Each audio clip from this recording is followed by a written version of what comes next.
वो फोन उठाता नहीं, कोर्ट का नोटिस हर बार वापस आ जाता है। आखिर कब तक मेरे खून पसीने के पैसे लेकर भागता रहेगा वो? 5 साल से चप्पल घिस गई कोर्ट के चक्कर काटते काटते। वकील साहब, अब मेरा पैसा मिलेगा या सिर्फ अगली तारीख? बेटी की शादी सिर पे है और उसने बाउंस चेक पकड़ा दिया। अब आप ही बताओ, मैं कोर्ट कचहरी में धक्के खाऊं या अपना घर बचाऊं? आगे बढ़ने से पहले डिस्क्लेमर को ध्यान से पढ़ें। क्या आप जानते हैं कि भारत की अदालतों में 35 लाख से ज्यादा चेक बाउंस के केस पेंडिंग पड़े हैं? 35 लाख। अगर आज आप एक केस फाइल करते हैं तो फैसला आने में औसतन 5 साल लग जाते थे। जी हाँ, थे, क्योंकि अब कई चीजें बेहतर हो रही हैं। 2026 में अगर आपका पैसा फंसा है तो अब सुप्रीम कोर्ट की 2025 की महत्वपूर्ण गाइडलाइंस की वजह से प्रोसेस काफी तेज हो सकता है। सुप्रीम कोर्ट ने कई ऐसी गाइडलाइंस जारी की हैं जो चेक बाउंस के केसेस को तेजी से निपटाने में मदद कर रही हैं। सोचिए, पहले जिस आरोपी को कोर्ट का नोटिस भेजने में ही 6 महीने लग जाते थे, अब कई मामलों में वो नोटिस व्हाट्सएप पर भेजा जा सकता है और सही प्रूफ के साथ कोर्ट में मान्य हो सकता है। जी हाँ, व्हाट्सएप पर। लेकिन ये सिर्फ एक बदलाव है, कई और उपयोगी बदलाव हैं जो अगर आपको पता हो तो आपका केस मजबूत हो सकता है और डिले कम हो सकते हैं। चाहे आप वो हैं जिसका चेक बाउंस हुआ है या आप वो हैं जिस पर केस हुआ है। अगले 25 मिनट आपके लाखों रुपए और कीमती समय बचा सकते हैं। नमस्कार दोस्तों, आज हम डिकोड करेंगे सुप्रीम कोर्ट की उन महत्वपूर्ण गाइडलाइंस को जो सेक्शन 138 यानी चेक बाउंस के हर केस पर लागू हो रही हैं। दोस्तों, एक जरूरी बात, मैं कोई लीगल प्रोफेशनल या वकील नहीं हूं। ये जानकारी सिर्फ जनरल अवेयरनेस और एजुकेशन के लिए है, पब्लिक सोर्सेज और सुप्रीम कोर्ट की गाइडलाइंस पर आधारित। किसी भी लीगल स्टेप से पहले क्वालिफाइड वकील से सलाह जरूर लें। और देखिए, इससे पहले कि मैं आपको बताऊं कि कैसे अब घर बैठे नोटिस तामील करवा सकते हैं, जल्दी से नीचे लाल वाले सब्सक्राइब बटन को दबा दीजिए और घंटी भी बजा दीजिए, क्योंकि मैं रेगुलरली ऐसे ही लीगल और फाइनेंशियल अपडेट्स लाता रहता हूं जो सीधे आपकी जेब और अधिकारों पर असर डालते हैं। कोर्ट के भारी भरकम शब्दों को मैं आपकी आम भाषा में समझाता हूं ताकि कोई आपको बेवकूफ न बना सके। और सबसे जरूरी, कमेंट में ये जरूर बताइएगा कि क्या कभी आपका कोई चेक बाउंस हुआ है और आपको पैसा मिलने में कितना समय लगा, 6 महीने, 1 साल या अभी भी इंतजार कर रहे हैं? अपनी कहानी लिखें ताकि सबको पता चले कि असलियत क्या है। अब आते हैं मुख्य बात पर, वो बड़े बदलाव आखिर हैं क्या? इन गाइडलाइंस को समझने के लिए चलिए कहानी सुनते हैं रमेश और सुरेश की। ये कहानी आपकी भी हो सकती है। रमेश ने सुरेश को 5 लाख रुपए उधार दिए। सुरेश ने रमेश को एक चेक दिया। रमेश खुश था कि उसके पास सिक्योरिटी है, लेकिन जब तारीख आई, चेक बाउंस हो गया, इनसफिशिएंट फंड्स। रमेश वकील के पास गया और केस फाइल किया। अब शुरू हुआ असली खेल। कोर्ट ने सुरेश को समन यानी बुलावा भेजा। पुलिस वाला सुरेश के घर गया, सुरेश घर पे नहीं मिला। रिपोर्ट आई, तलाश जारी है। दोबारा समन गया, सुरेश ने पता बदल लिया। रिपोर्ट आई, पता गलत है। तीसरी बार समन गया, सुरेश घर के अंदर था लेकिन उसने दरवाजा नहीं खोला। इस लुका छुपी में रमेश के 2 साल बर्बाद हो गए। सुरेश मजे से घूम रहा है और रमेश तारीख पर तारीख ले रहा है। यही समस्या सुप्रीम कोर्ट ने पकड़ी। उन्होंने कहा कि चेक बाउंस के 50% केस सिर्फ इसलिए लटके हुए हैं क्योंकि आरोपी को कोर्ट का नोटिस ही नहीं मिल पाता। वो जानबूझकर नोटिस लेने से बचता है। तो सुप्रीम कोर्ट ने पहली और सबसे बड़ी गाइडलाइन इसी पर दी है। गाइडलाइन नंबर 1, दस्ती सर्विस, दास्ती सर्विस। पहले सिर्फ कोर्ट का कर्मचारी या पोस्टमैन ही नोटिस लेकर जाता था। अब कोर्ट ने आपको यानी कंप्लेनेंट को पावर दे दी है। इसे कहते हैं दस्ती सर्विस। अब कोर्ट से नोटिस की कॉपी आप खुद या आपका वकील ले सकता है और जाकर सीधे आरोपी को दे सकता है। अगर वो लेने से मना करे तो आप गवाहों के सामने चस्पा कर सकते हैं, यानी अब आप पुलिस या पोस्टमैन के भरोसे नहीं है। Guideline number 2, digital service, WhatsApp और ईमेल। ये सबसे बड़ा गेम चेंजर हो सकता है। सुप्रीम कोर्ट ने साफ किया है कि सही प्रूफ और एफिडेविट के साथ व्हाट्सएप, ईमेल और टेक्स्ट मैसेज से भेजा गया समन वैलिड माना जा सकता है। लेकिन रुकिए, इसका मतलब ये नहीं कि आप बस एक मैसेज भेज दें और हो गया। इसका एक पक्का कानूनी तरीका है जिसे नोट कर लीजिए, वरना कोर्ट इसे नहीं मानेगा। ध्यान दें, आपके पास आरोपी का सही मोबाइल नंबर या ईमेल होना चाहिए और आप उस नंबर पर नोटिस की पीडीएफ भेजें। जैसे ही ब्लू टिक्स आ जाएं या ईमेल पर डिलीवरी रिपोर्ट आ जाए, उसका स्क्रीनशॉट ले। अब सबसे महत्वपूर्ण, आपको कोर्ट में एक एफिडेविट यानी हल्फनामा देना होगा। इस एफिडेविट में आपको लिखना होगा, मैं शपथ लेता हूं कि ये मोबाइल नंबर आरोपी का ही है, हम इस पर बात करते थे और मैंने इस पर नोटिस भेज दिया है जो उसे मिल गया है। अगर आपने ये एफिडेविट दे दिया और प्रूफ दिखा दिया तो कोर्ट मान सकती है कि सुरेश को नोटिस मिल गया है। चाहे वो कोर्ट आए या ना आए, केस आगे बढ़ सकता है। अगर वो नहीं आता तो उसके खिलाफ वारंट जारी हो सकता है। सोचिए, जो काम पहले 2 साल में होता था वो अब सही तरीके से व्हाट्सएप मैसेज से काफी तेज हो सकता है। लेकिन यहाँ एक चेतावनी है, अगर आपने गलत नंबर पर भेजकर झूठा एफिडेविट दिया तो कोर्ट आप पर ही कार्रवाई कर सकती है, इसलिए नंबर सही होना चाहिए। गाइडलाइन नंबर 3, मैंडेटरी सिनॉप्सिस, अनिवार्य सारांश। अब आप सोच रहे होंगे ठीक है, नोटिस तो भेज दिया, लेकिन कोर्ट में फाइल इतनी मोटी हो जाती है कि जज साहब को पढ़ने का टाइम ही नहीं मिलता। बिल्कुल सही, कई बार वकील साहब 50 पन्नों की कहानी लिख देते हैं। रमेश और सुरेश बचपन के दोस्त थे, एक ही स्कूल में पढ़ते थे।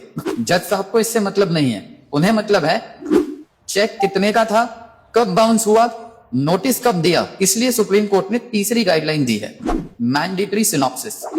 अब जब भी आप सेक्शन 138 का केस फाइल करेंगे तो सबसे ऊपर एक सिनॉप्सिस यानी सारांश लगाना अनिवार्य है। अगर ये नहीं लगाया तो कोर्ट आपका केस रजिस्टर ही नहीं करेगी। इस सिनॉप्सिस में क्या होना चाहिए?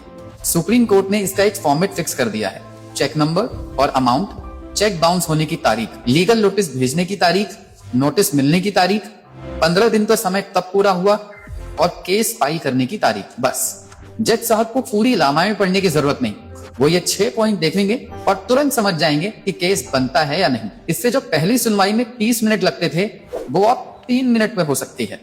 तो अगर आप अपना केस फाइल करने जा रहे हैं तो अपने वकील साहब से जरूर पूछें, सर सिनॉप्सिस लगा दिया ना। गाइडलाइन नंबर 4, अंतरिम मुआवजा, इंटरिम कॉम्पेंसेशन, सेक्शन 143A। अब आते हैं उस गाइडलाइन पर जो आपके बैंक बैलेंस को सबसे ज्यादा खुश कर सकती है। देखिए, केस जीतने में अभी भी 6 महीने या 1 साल लग सकता है, तब तक आपका 5 लाख रुपए तो फंसा हुआ है ना। आपको तो बिजनेस चलाने के लिए पैसा अभी चाहिए। सुप्रीम कोर्ट ने ट्रायल कोर्ट्स को सख्त निर्देश दिए हैं कि सेक्शन 143A का इस्तेमाल एक्टिवली किया जाए। इसका मतलब क्या है? जैसे ही आरोपी सुरेश कोर्ट में पेश होता है और कहता है साहब मैं निर्दोष हूं, मैं केस लड़ूंगा, कोर्ट उसे आदेश दे सकती है, ठीक है तुम केस लड़ो, लेकिन पहले चेक अमाउंट का 20% यानी 1 लाख रुपए कोर्ट में जमा कराओ या रमेश को दो। जी हाँ, फैसला आने से पहले ही आपको 20% पैसा मिल सकता है। इसे इंटरिम कंपेंसेशन कहते हैं। पहले जज साहब ये ऑर्डर देने में कतराते थे या इसे टालते रहते थे, लेकिन नई गाइडलाइंस में कहा गया है कि इसे as soon as possible decide करना है। अगर सुरेश 60 दिन के अंदर ये 20% पैसा जमा नहीं करता तो उसका बचाव करने का अधिकार छीना जा सकता है या उसकी संपत्ति कुर्क की जा सकती है।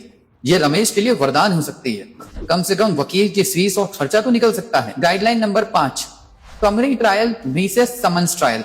अब जो मैं बताने वाला हूं वो थोड़ा टेक्निकल है, लेकिन यही वो कारण है जिससे केस 5 साल खिंचते थे। ध्यान से सुनिए, कोर्ट में केस चलाने के 2 तरीके होते हैं। एक लंबा रास्ता जिसे समन्स ट्रायल कहते हैं, इसमें गवाह आते हैं, लंबी बहस होती है।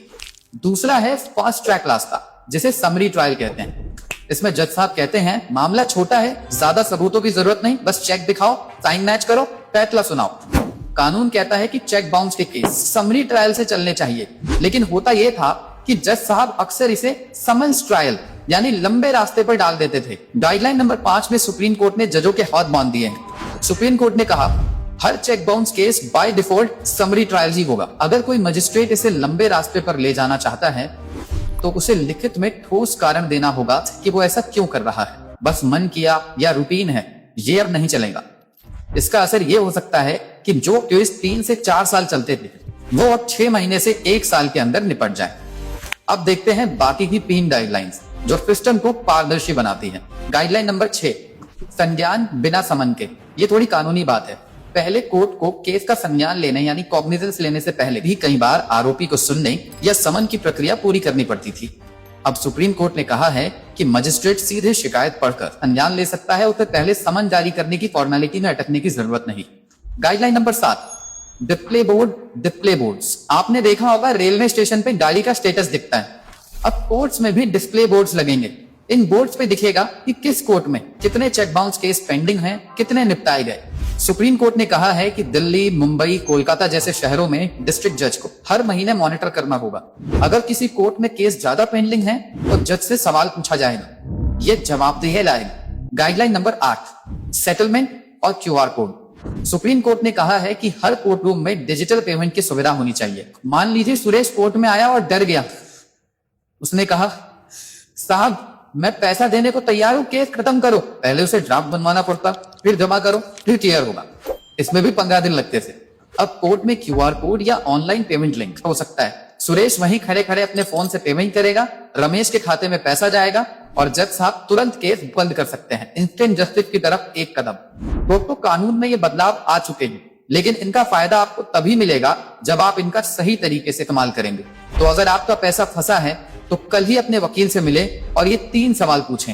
पहला, क्या हमने आरोपी को व्हाट्सएप या ईमेल पर नोटिस भेजकर उसका एफिडेविट कोर्ट में दिया है? अगर नहीं तो अभी दिलवाएं। दूसरा, क्या हमने 20% अंतरिम मुआवजे यानी इंटरिम कॉम्पेंसेशन की अर्जी लगाई है?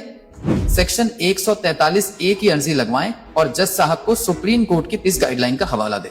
तीसरा, क्या हमारा सिनॉप्सिस सही फॉर्मेट में है? सुनिश्चित करें कि आपकी फाइल परफेक्ट हो। और अगर आप वो हैं जिस पर झूठा केस हुआ है तो डरिए मत, ये गाइडलाइंस आपको भी बचाती हैं। अगर शिकायतकर्ता ने झूठा एफिडेविट दिया है कि उसने व्हाट्सएप किया था जबकि आपका नंबर वो था ही नहीं, तो आप कोर्ट में साबित कर सकते हैं कि वो झूठ बोल रहा है। उसका पूरा केस खारिज हो सकता है और उस पर पर्जरी यानी झूठी गवाही का केस अलग से चल सकता है। आज 2026 में पिछले कुछ महीनों में इन गाइडलाइंस का असर दिखना शुरू हो गया है। दिल्ली और मुंबई की अदालतों में निपटारा बढ़ा है। वकील अब व्हाट्सएप सर्विस का इस्तेमाल कर रहे हैं। जो लोग पहले समन से बचकर भागते थे अब वो डर रहे हैं, क्योंकि उन्हें पता है कि ब्लू टिक लगते ही कोर्ट मान सकती है। टेक्नोलॉजी और कानून का ये मेल भारत के लीगल सिस्टम के लिए एक नई सुबह हो सकता है। तो दोस्तों याद रखिए, कानून आपकी मदद तभी करता है जब आप जागरूक होते हैं। चुपचाप बैठने से पैसा वापस नहीं आएगा, सही एक्शन लेने से आ सकता है। अब आपको एक काम करना है, अपना फोन उठाइए और चेक करिए कि जिन लोगों से आपको पैसा लेना है उनके सही नंबर और ईमेल आपके पास हैं या नहीं है। आज ही सेव कर लें। अगर ये जानकारी आपको वैल्यूएबल लगी तो कमेंट में जय हिंद जय संविधान जरूर लिखें। और हाँ, वीडियो को लाइक करना न भूले, इससे यूट्यूब बाबा को पता चलता है कि वीडियो काम का है। मैं हूं अमर, मिलूंगा आपसे अगले वीडियो में एक और लीगल मास्टर क्लास के साथ। तब तक के लिए सतर्क रहें, सुरक्षित रहें।